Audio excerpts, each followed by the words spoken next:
you're not trying to get your child to be a reflection of you. You are invested in them being okay. In the process of knowing them, it's actually facilitating them getting clearer within themselves.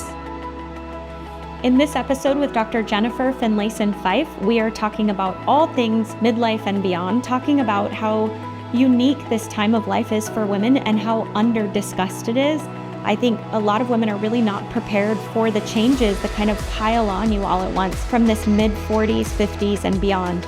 I especially wanted to talk to an expert who is a specialist in talking about sexuality, and that is Jennifer. So this is a great conversation. Jennifer talks about her own lived experience and shares some really great examples that I think you'll find helpful in understanding and navigating this life transition. If this is you're going through, or if it's your mother or a loved one or a sister, I think you're really going to enjoy it. Letting your child be who they are is the kindest thing you can do for them, but also for yourself. It allows you to go and find the self that you can be now that you are no longer in that earlier identity.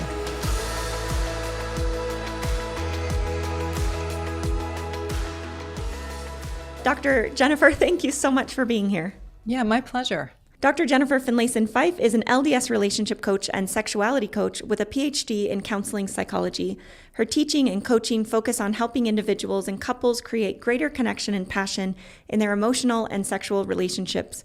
In addition to her private practice, she has created 5 empowering and highly reviewed online courses. Each course was designed to give individuals and couples the tools requisite to creating healthier lives and stronger intimate relationships. Dr. Finlayson-Fife also offers many workshops and retreats where she teaches these life-changing principles in person. She is a frequent guest on podcasts on the subjects of sexuality, relationships, mental health, and faith. She's also the creator and host of Room for Two, a popular sex and intimacy coaching podcast. So thank you so much for being here. You are a busy woman, and we are so grateful for your time to have this fun conversation. Yeah, my pleasure. Well, so we're going to dive right in. We are talking all to women here, because that's what we do here. And especially we're going to focus on women as we mature. So really looking at women in their 40s, 50s, and beyond. Of course, I think a lot of this will apply to all women of any age. But I think that sometimes this age has some unique elements that maybe don't get discussed as much. So will you start us off there? Tell us what you think is so special about this, should we say middle age, this 40s and 50s and beyond as we mature. What are some of the things that come up in your experience with women that are pretty unique to this time when we look at relationships especially? Yeah. Well, as a postmenopausal woman myself who was a bit shocked by the amount of kind of loss and disorientation that comes during that period, and then talking to friends of mine, clients of mine in a similar period, that I think I did not fully anticipate it or understand how it would be. And I think, first of all, from just a kind of broader developmental frame, midlife is an important part for men and women. In some ways, how I would describe it is all of the ideas you had about what you would be able to control or create or solve in your youth, right? Which is valuable. It's why you did the things you did, the dreams, the ideas about what you would contribute. That in midlife, I think there's often a crisis of power, like this sense of like, I'm not as capable of controlling things and making things go the way I wanted as I thought. My parents are dying or have gone, my adolescents or young adults are not making choices in the way that I would have thought was best for them. And in fact, now they're talking about the things I did wrong. My marriage, now the kids are gone, is not as robust or solid as I thought. My sexuality, as a friend of mine said, like, my sex drive's gone down. My teeth are falling out. My parents are sick. Like, who thought of this? Okay. Yeah. And it's a very relatable feeling, like, this sucks. This is hard. Yeah. And I think for women in particular, especially women who have elected to be home with their children and their kids are now have left or are leaving, and then they have a partner who's like at the top of his career or something, this can be especially devastating or disorienting, because they have spent their lives so much in the support role and the service role of others. And then everyone's kind of like, thank you very much. And then moving on. And Yeah. you're like, wait a minute, my sense of who I am and what I have to offer is crashing. Yeah. And so women often go into an identity crisis that can be really disorienting and destabilizing, because it's like, who am I? I remember my mom actually going through this. She raised 8 children. They left the home. And I think she was like, I don't know who I am. I don't know what my life is really about at this point. And so I think there's another element where I think women often have learned and have naturally gravitated towards a kind of self-sacrifice that's very valuable, right, in parenting, or at least it certainly can be. And there is this sense of, I am depleted, or it hasn't gone so well for me, or, I feel taken advantage of. And there is a little more of a kind of rebellion initially that can lead to something stronger, that has kind of lost faith in the sacrifice everything model. And women can often grow into a much more boundaried, stronger sense of self. And I don't mean defensive, guarded, and closed off. I mean literally more able to be at peace in their own skin, make choices that they can live with better in their relationships. And often that crisis is what drives that strength into our 50s. So I'm speaking really broadly, but it can be a really devastating time for some women, but it can also be a springboard into a much happier life. The happiest people on the planet are 50 and older.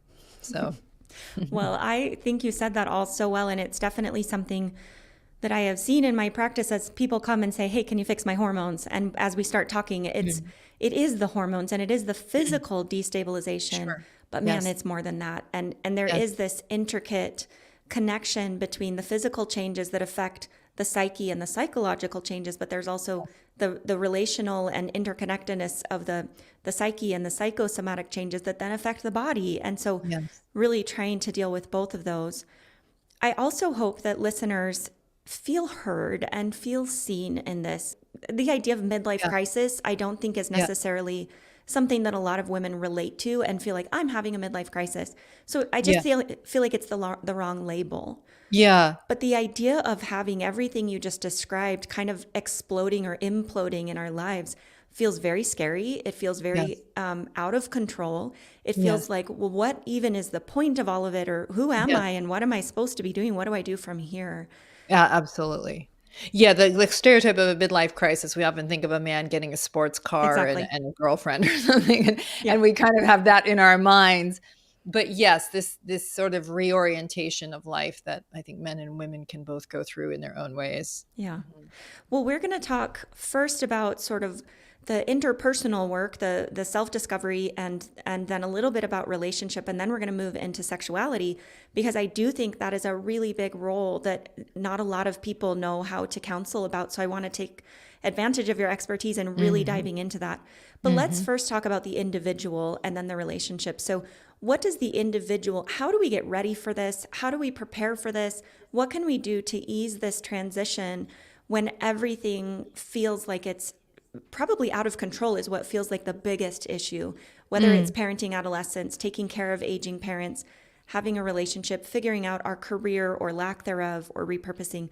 What do we do to try to ease that transition? Are there a few things that come up for you? In truth, like I often think, nothing prepares you for the second half of life like being in it. Nothing prepares you for parenting like having a baby. I mean, so I'm not saying that nothing prepares you for marriage like marriage. So that is to say, a lot of times it just takes being in it to really learn from it. Because that's where our brains grow the fastest and the most. I think we can probably benefit from taking some of the judgment out of it and the fear out of it by normalizing and having better education about the fact that this is a part of life. But most people don't concern themselves much with that when they're in their 30s, because they're like, that is like That's for like older people. Yeah. You know what I mean? Like, Yep. Like, I'm sure it'll be I didn't fine. think Yeah. about, people used to always say you should treat your body like this for later in life. And I just was like, oh, that's never going to happen. I don't know. It's just, there's a sort of fantasy until you're there. And then you're like, oh yeah, I guess it did happen. I think that's so true. And so I love that you said normalizing it and really expecting it, not with dread, but just Yeah. understanding that like by when your kids start moving out of the house and when you start getting towards this age in this life transition, that you just hopefully it doesn't shock you, because I think that's Yeah. what's so destabilizing. Now, one of Yeah. the things you mentioned before was this idea of being really clear about who you are and understanding your sense of self. Yeah. Will you talk about how do women, especially in this age group, maybe how do we approach that, and maybe some of the ways that we get it Yeah. wrong? What are some Yeah. missed Yeah. opportunities for us? Well, one thing I would say is the more rigid our sense of self is, the more it can hurt going into this Mm. stage. So that is to say, if you have multiple identities, and what I mean by that is if got a degree and you worked in a certain field, you also have had children and you've been a mother, you've also have a rich friend group.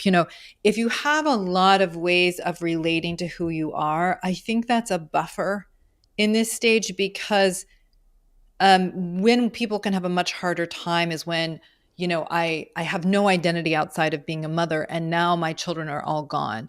Mm. Or, I, I remember listening to Arthur Brooks talk about this, like his full identity, he's an author, full identity was being a French horn player. And then he started losing his skill because of an injury. And so his whole sense of self came crashing down with it. So sometimes if we've kind of put everything into one identity or one way of thinking about who we are, that can be especially challenging for us. But the primary shift that happens is the sense of what we can actually control, achieve, solve, do gets challenged by the fundamental loss that's a part of living. Mm. And so I think that's the shift we have to tolerate, that we can be the world's best parent and still have children who have challenges. We can be, the most capable in whatever career we've been in, but still see that we have limitations or liabilities, or haven't been able to do everything we wanted to do, or that it affected other domains in our life. So I think, though, that the primary shift that we're going through is, how do I belong to myself while tolerating what I don't have control over? A lot of my friends and myself saw our kids in young adulthood struggling in ways you wouldn't expect them to struggle, or choosing paths you wouldn't expect them to choose or want them to choose. And it's very easy to go into a place of self-blame and like, I somehow did something wrong and I should have, and I mean, I'm all for people taking responsibility Sure. for whatever is their responsibility. But what we're really doing often in that mode is pretending we're responsible for things we're not, pretending we have more control than we do, not tolerating the loss of actually launching a child into the world and really letting them sort out their path, because it does belong to them. And part of our challenge is, it's hard to tolerate what we don't have control of. It's hard to tolerate loss, but it's hard to be a self that feels limited in her capacity, Yeah. limited in her efficacy. And yet, when we get better at being compassionate to ourselves, settling down in what we actually can do and can't do, we actually can find a tremendous amount of freedom, right? Our anxiety can actually go down because we're not trying to solve things that are not ours to solve. But it is a shift, and there's loss in it. Yeah. And it takes some real compassion towards ourselves and compassion towards others that we love. I just want to restate that again, because I just think it's so important. You've just painted this picture of what happens when we're younger, even in our adolescence, and then in our 20s and our 30s, that we're setting these goals and making these plans and feel so on top of the world and feel so powerful. Yes. And that's supposed to be that way. That's Yes, how we're that's right. supposed to feel. And then at some point, some of us sooner, some of us later, we start recognizing that, oh, shoot, I have no control over anything except me. And I think that feels, number one, like, well, how do I accomplish all these things that I've spent decades thinking about? But number two, it feels like, well, how do I be happy then? How do I feel happy if I can't control anything about my life? Will you talk about just that, finding maybe that inner happiness when it feels like I can't control my husband, I can't control my kids, I can't control, anything else around me?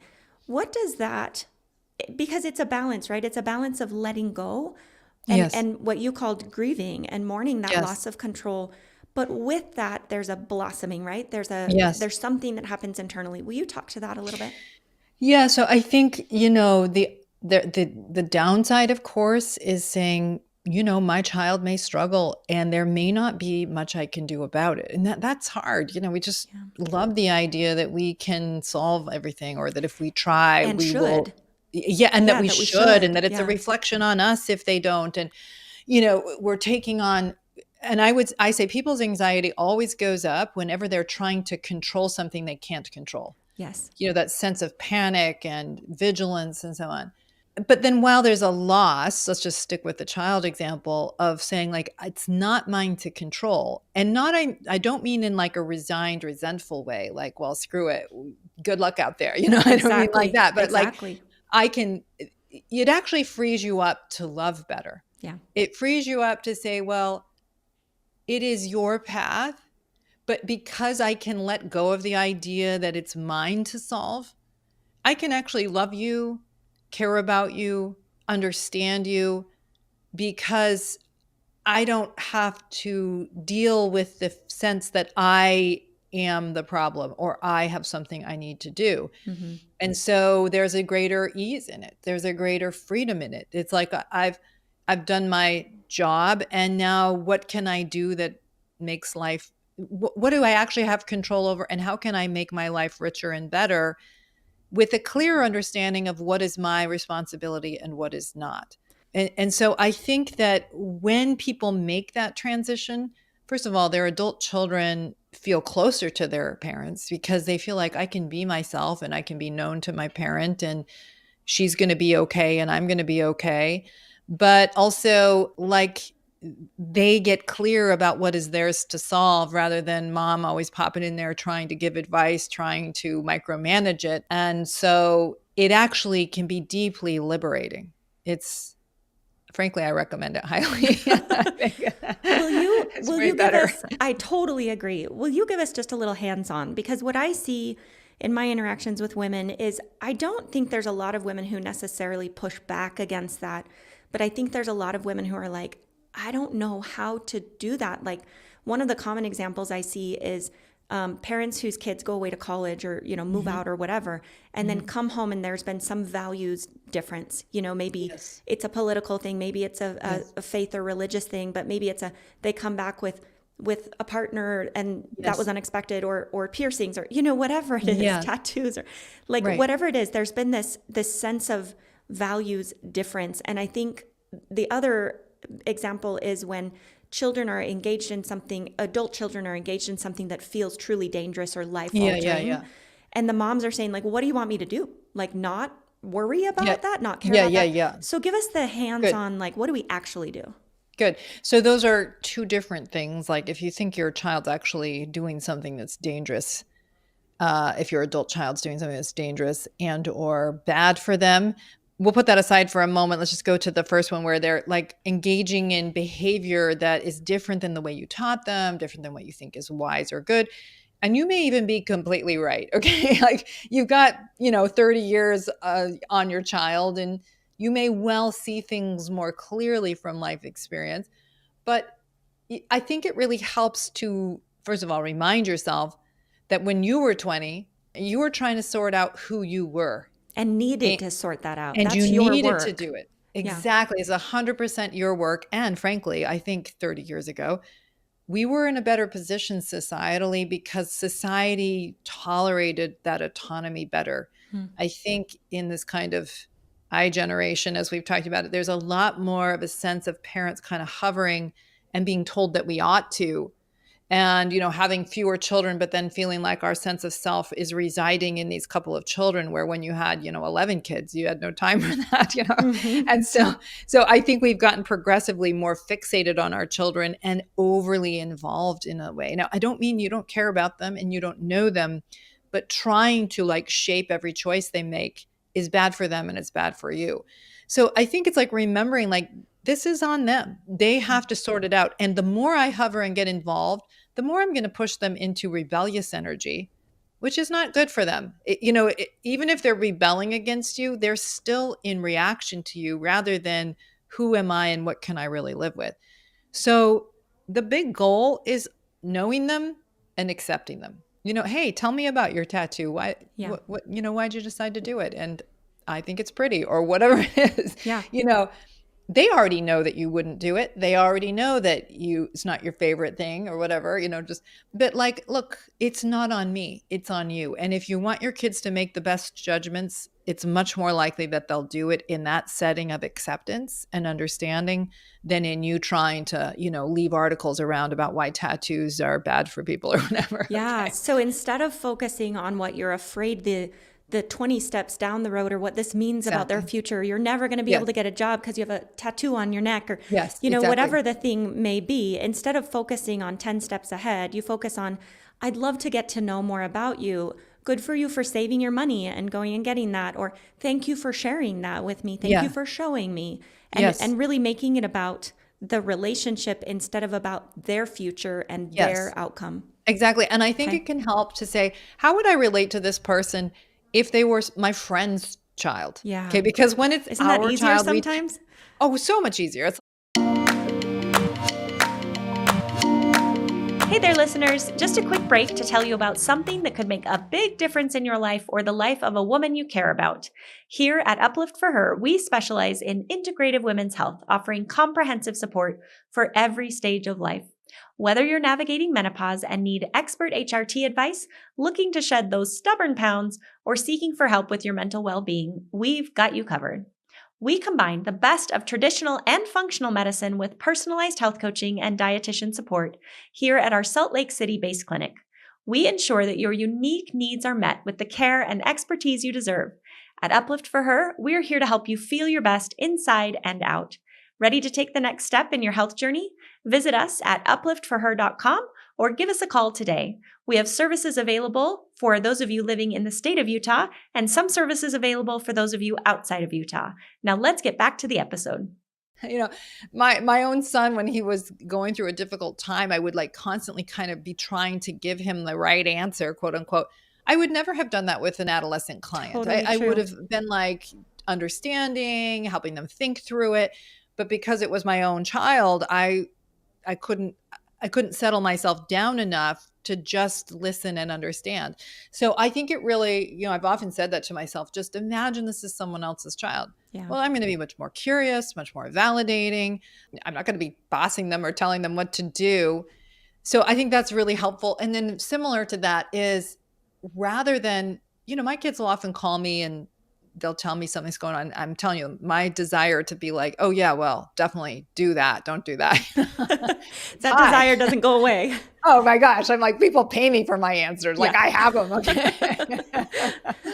And it doesn't mean that I don't ever give input, but when I'm doing a good job at this anyway, I'm saying, well, what do you think about that? What do you think's worked well for you? In the process of knowing them, it's actually facilitating them getting clearer within themselves. Yeah. Yeah. When they feel understood, then they're much more likely to tolerate input from me if I feel like would be valuable. I mean, not even just tolerate. Like if they feel understood, then I might say, I think what you're doing makes a lot of sense. And, I can imagine this is also true. They're more receptive to it because they don't feel like you're just trying to you're not trying to get your child to be a reflection of you. You're invested in them being okay. Yeah. And so I think those are all ways of disentangling our sense of self from our child. And it's hard work, and a lot of people don't do it. Yeah. They will continue to hover, micromanage, be over involved in their children's adult lives, married lives, in a way that's not about love, but about my sense of self still resides in you. And so it's a paradoxical thing because it feels like a kind of disinvestment, but like letting your child be who they are is the kindest thing you can do for them, but also for yourself. It allows you to go and find the self that you can be now that you have are no longer in that earlier identity. Gosh, I feel like we should just have that last paragraph, that last sentence, and just replay it over and over. Mm. In that, like, the goal is not to find who necessarily Mallorie is as a mother, but who Mallorie is. And Yeah. part of that is that I have children whom I love deeply. Yes. But my identity is not that my child does X, Y, and Z. My Yes. identity is my identity regardless of Yes. what anyone else in my life does. That's me. That's Yes. who I choose to be. And the others are part of my life, but not who That's I right. am. Yeah. That's right. And I think this is a period of both discovering elements of ourselves that have been latent, that we didn't Yeah. know about, that in another context couldn't emerge. And it's also about creating. I think sometimes when we're too focused on sort of discovering, we don't see the more creative, self-defining part of it. You know, my mom always cared about healthy eating. That was just something that was a passion in her from a young age. And so when she raised the 8 of us, she was very, we didn't have a lot of sugar in the house. She was always thoughtful about high nutrition food. Well, when we all left, this passion continued to matter to her. And then once we were at a farmer's market and there wasn't anything healthy there to get, like, you could get raw potatoes, but you couldn't get any snack food that was healthy. And she just thought, maybe I should come and sell this healthy snack food that she used to make.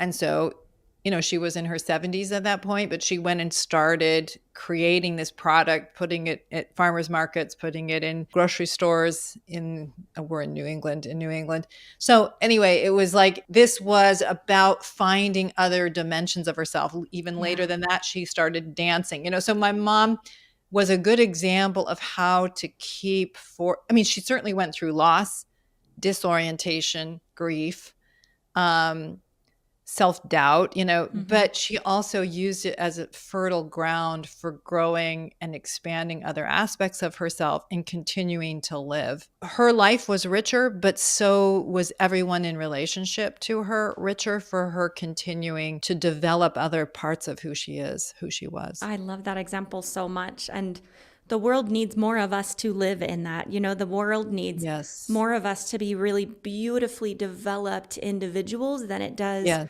need people to be really intense mothers. You know what I mean? Like, right. I'm not devaluing motherhood at all, but we need to be that most developed part of ourselves, and not to be to know everything that our child should do in their future. Yes. That's right. I want to shift gears so we have plenty of time and talk about now relationships in this phase of life. Sure. Let's talk briefly about sort of the changes that happen, pros and cons. And then we'll move kind of quickly then into the intimacy part, because I want to give plenty of time to hear about that. Yeah, so you'll probably know more about the biological changes, but so there are changes in estrogen levels and testosterone levels, and so people can experience a shift in their sex drive, as can their male partners, or their partners. So I think that the body is often not operating as easily and as quickly around sexuality as it maybe has in the past. And not to mention, I think for women, hot flashes, just more mood swings, your body changing. I think women's sexuality is often very connected to the sense of being desirable.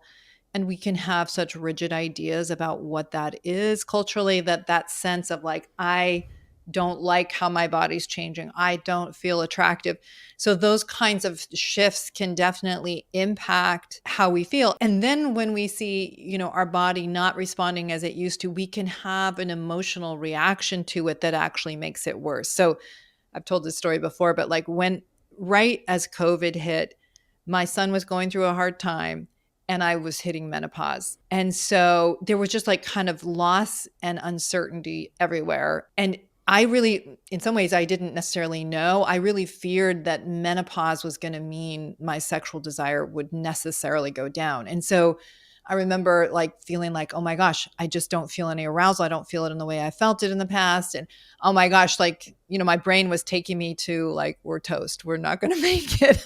It wasn't quite that bad, but it was kind of like the sense of loss was everywhere. And so because I was having that reaction, I think it was a downward pressure on my eroticism because, when we're in our anxiety and our fear, then it pushes down on desire. And I remember saying to my husband, like, I don't feel anything and I keep not feeling anything. And maybe we're done. Not like really, but I was just sort of expressing my despair. And he just said, we're going to be okay no matter what. We have each other. We're going to be okay. And it's all going to be all right. And like, because I knew that was sincere and I believed him, it like just took the fear off. And then what was so interesting is even though I found myself needing to work with my body a little bit more, I still had so much more impact on my own arousal and my sexuality, even though the biological aspect was shifting. So I think that there's maybe a lot in what I'm saying, but I think often with loss, there is desire can plummet. We might be confronting issues in our marriage that we hadn't seen before, or maybe we tolerated before that were a problem. The kids are gone and now you have to kind of confront the marriage in a new way. So I think there is, again, not just a disorientation of self. There's this biological aspect that can shape our relationship to sexuality and intimacy. And then our marriage may be going through its own reorientation. And all of that's going to be destabilizing. So the destabilizing part is normal. The question may be, what am I going to learn from this? And how can I create something better for me? In all of this disorientation. Exactly. And so if we kind of go back, because you just said so many wonderful things, there are these different elements that really contribute to these changes in our sexuality. One is definitely just full on physical, biological, physiological, mm-hmm. that the tissues aren't responding the same way. And that's mm-hmm. definitely something, we've had other episodes on that. We treat it. That's a fixable thing by and large, mm-hmm. of improving vaginal dryness, improving comfort during sex. I think the second thing that you mentioned is oftentimes the physical, the aesthetic part. Maybe our skin is starting to not be the same. Maybe our breasts don't quite look the same as they used mm-hmm. to. Maybe we don't feel, as comfortable in our bodies. And then that can snowball and say, well, and he's not able to have an arousal. He's not able to have an erection as easy as he could. So he must be, he's not attracted to me. It's because I look terrible. That's what it is. And so it becomes this really negative snowball where it's not, mm-hmm. 100%, not to mention the hormone changes that change our brain, which cause us to perceive it all more snapshotty, more on a dime, where we're not seeing things through the rosiest of lenses. We're seeing things through the fight or flight lens. And so I definitely think one of the things that you said was this physical change, and then also understanding that your partner is very likely having physical changes, and those are very often treated medically or in other ways. But there is this reciprocal relationship of the emotional side of things then can feed back onto the physical side of things and make 100%. The physical side worse. So breaking that down, tell us also about then more of the interrelational things that happen with intimacy around this age. I think there's so many, I don't think we talk about it. And so mm-hmm. I think most people have no clue what their friends are going through necessarily in detail. And so tell us about some of those that come up. For me in my clinic, it's things like, I'm tired of being on the receiving end of life. I want to be in charge of life. And that spills over to sexuality of like, I've just been laying here doing what you want me to do for 30 years and I'm over it. Will you talk about maybe that and then some other things that come up? Yeah. So if you just even look at the patterns of men and women's relationship to themselves and each other, there's often a crossover that happens about this time of life. Like especially people that have lived in a more traditional orientation to family life, I saw it happen in my parents where I think coming out of the disorientation that my mom and dad each went through in their own way, I think my father felt this sort of crisis of his relationships. He'd done all these things, accomplished all these things, but he wasn't really close to anyone. His Yeah. children didn't feel as warmly towards him as they did towards my mom. And I think he, and he was getting negative feedback from many of his kids. So my father then started to go into some crisis of self and started becoming a warmer, more supportive, kinder soul. My mother's crisis led her to start doing things like doing the farmers market, starting to dance, just starting to endeavor in different ways. And my dad was there at the farmers market supporting her, helping her make the food, so there was this kind of shift that happens. It happened in their marriage and happens in many marriages where you kind of develop the other half. For women, this is often about, wait, hey, my sexuality, my pleasure, it matters. Okay. I'm tired of always serving your needs, quote unquote.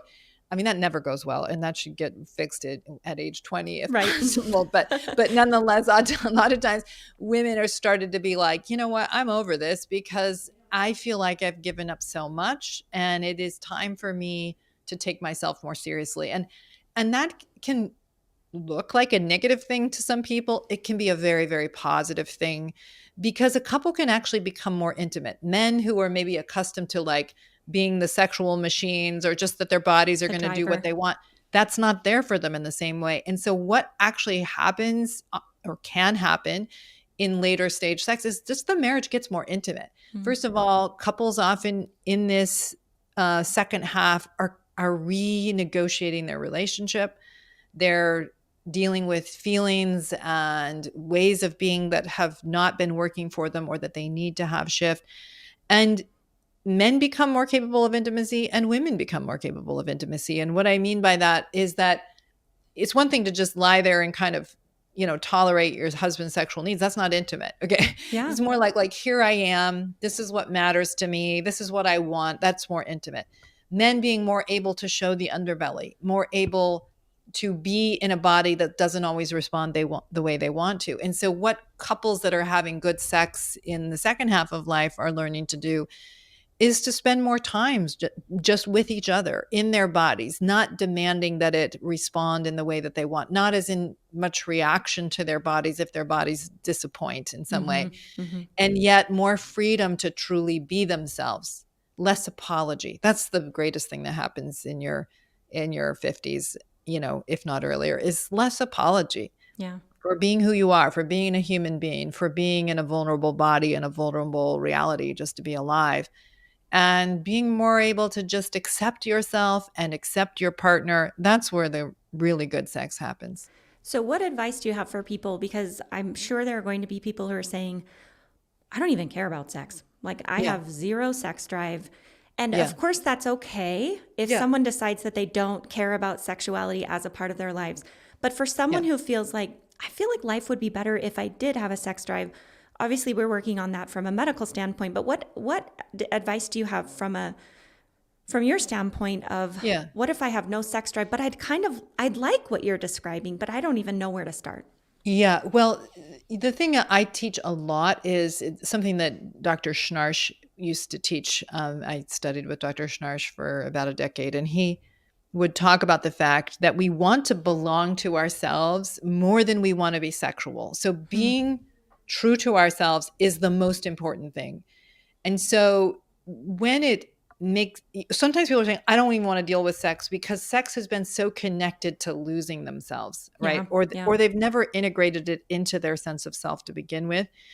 When women are wanting to find it, it's that they kind of can feel that this has been so much about you. I haven't been able, that they want to belong to their bodies and their pleasure, their capacity for pleasure. They want to reclaim it for themselves because they intuit that there's a self-betrayal in not belonging to this part of themselves.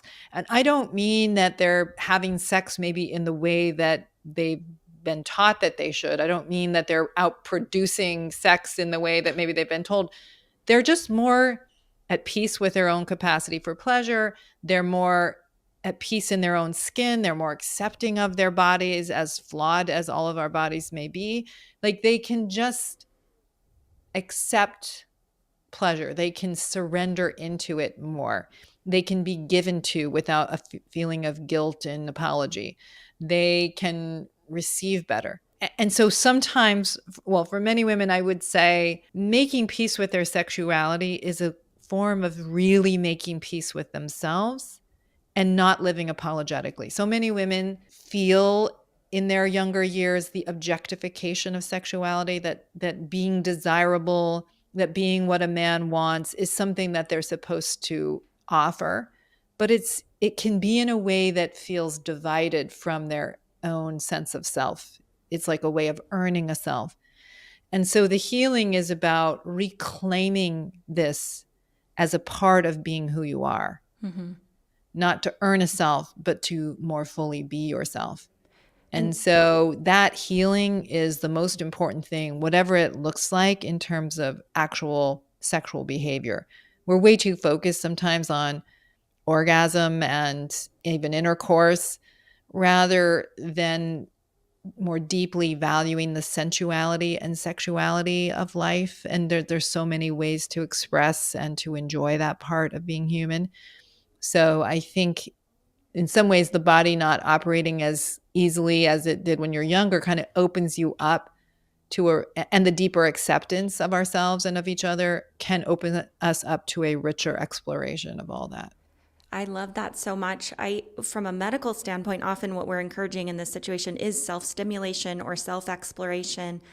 You counsel primarily women and couples who are in a more conservative religious background where there's some weirdness around that. There's some questions maybe around that. What is your advice of how to explore that intimacy in a way that still feels true to your values or true to your sense of self, but also getting rid of some of the shackles of like right and wrong, gross and clean, and some of that comes along with it?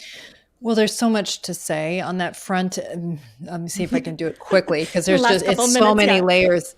I think part of the reason is we just fear our sexuality in general, or we fear it feels immoral. Yeah, like if we touch our own genitals, that there's something inherently indulgent about that. And, of course, people can relate to their sexuality in ways that are indulgent and are bad for their souls and bad for their partnership. But I'm not sure it's as simple as whose hands are on whose genitals, for example. Yeah. I think it has more to do with, what am I doing? What impact does it have on me and my sense of self? And what impact does it have on my relationship? Mm-hmm. And so, especially people who've gone through trauma, especially people who are, needing to belong to their own, needing to sort out, for example, how do I have an orgasm? How do I get better at having an orgasm, right? Mm-hmm. They need to take it out of the expectations of a relationship to sort out something about themselves so they can be more at peace with themselves, so they can be more able to be in a marriage. And I think that's a very valuable reason and a very valuable process. So when I'm working with people who are religious and have some fear around that, I really just am inviting them to think about what is the actual impact. A lot of times we're like, oh, well, missionary position sex is the right kind of sex. Well, there's lots of dark things that happen in missionary positions. So it doesn't necessarily make good or bad. Good, right? It's right. Like, what am I actually doing? What impact is it having on me, on you, on us? Mm-hmm. And so helping people to see what it is what we're aiming for and what actually makes us belong more deeply to ourselves, is good for our souls, and is good for our relationships. That's really what should determine our choices. Yeah, I'm so glad you explained it that way. I think one of the worst favors we do to ourselves culturally and through history is by actually oversimplifying sex. It's not that simple. This idea that like, don't have sex until a certain point and then you'll both magically know exactly what to do and pleasure each other and create intimacy and also be happy in a relationship. And like, it's so complicated. And I think the idea of, you mentioned, if you haven't had pleasurable sex, that's a lot of pressure to put on your partner to be like, okay, keep trying until you figure out what works for me. Oh, by the way, you can't actually tell that it works for me unless I feel comfortable sharing that with you. So just keep trying. I think we have to bring ourselves into it and to say, who am I and what richness does this bring to my life? And to get to know our bodies and to understand the pleasure. And if anything, that should make us more sure of ourselves, and also be able to then, in an ideal couples relationship, bring ourselves to that relationship and say, like, I want to share this with you because this is one of my most intimate parts, and I would love to have that with you. But to think that intimacy is only about us showing up and being a receiver of a sexual act or a performer of a sexual act is just so oversimplified and can be construed a million different ways. Yep. And will always make sex undesirable. Yeah.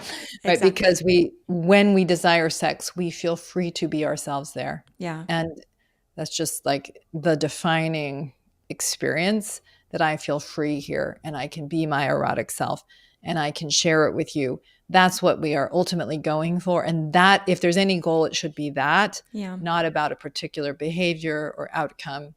Exactly. Mm-hmm. Well, thank you so much. This has just been so great. And I'd love to keep talking, but we'll wrap up. Tell me if you have one overarching message that you would love to share with women along this topic. Will you give us just a couple more sentences of your wisdom? Well, I would say that as women, as a group, we have both a strength and a liability in our ability to understand and discern what other people want, and that is a strength because we're able to give so much, particularly as mothers. And it also can be our liability that we're overly attuned to what others want. And it starts to cost us because we're not being true enough to ourselves in those relationships. Mm-hmm. And the crisis of midlife, if that's the right way to say it, is that it often is making us start to say, I need to lean into this other part. What's best? I don't mean what's best for me at the cost of my relationships, but how do I attend to who I am in a more wise way, in a way that's better for my peace of mind and for peace in my relationships? And so just to say that disorientation is uncomfortable, but there's a real gift in it. And, if you can learn from it, you will have more peace in the later years of life. You will be more at peace with being human and be more able to gift your life and the world with who you are. So it's a hard process, but it's a worthy process. So well said, and such a wonderful, wonderful gift for people. I hope people find this helpful. Will you tell them where they can find you? Sure. You can find me on my website, which is just my last name, which is Finlayson-Fife.com. And I have just a lot of resources there, a free podcast, which is Conversations with Dr. Jennifer, a couples podcast where I'm working with couples around these issues around sex and intimacy on Room for Two, and then other courses and resources there. So, yeah. Is there a specific course that would be best for this population? Well, yeah, the Women's Art of Desire course. So it's about helping women in their relationship to their sense of self and what is at the core of our sense of desire. And I don't just mean desire for sex, although that's part of it, but it's desire in our lives, how to live in more attuned to who we actually are. And then I teach a lot about women's sexuality and women's eroticism and all that. Yeah. Wonderful. Thank you so much for being here. Yeah, my pleasure. Thank you so much for tuning in to today's episode. A huge thank you to our guest for sharing their insights and time with us. We are grateful for the incredible support from our sponsors and to all of you listening. We couldn't do this without you. If you enjoyed this episode, please consider subscribing on your favorite platform. You can find us on our website, upliftforher.com, YouTube, Apple Podcasts, Spotify, or wherever you love to listen. And if you found value here today, please share this episode with someone who would benefit from it. Leave us a comment or give us a review. It really helps us reach more listeners like you. Thank you for being part of our community. Stay tuned for our next episode. This information is for educational purposes only and not intended to be medical advice.